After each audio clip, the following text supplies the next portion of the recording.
Sementara itu, Kapendam 1 Bukit Barisan Kolonel Infanteri Riko J. Siagian membantah isu yang berkembang bahwa rumah wartawan Sempurna Pasaribu dibakar oleh orang tak dikenal.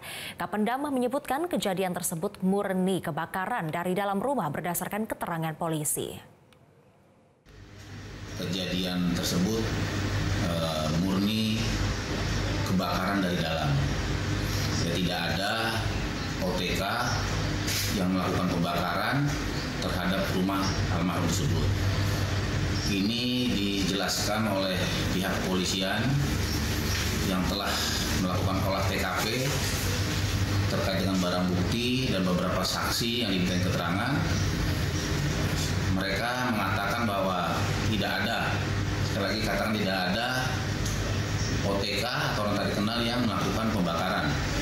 Jadi murni kejadian di dalam rumah karena dalam rumah tersebut mereka itu berjualan Pertalite atau BBM dan juga tabung gas. Jelajahi cara baru mendapatkan informasi. Download Metro TV Extend sekarang.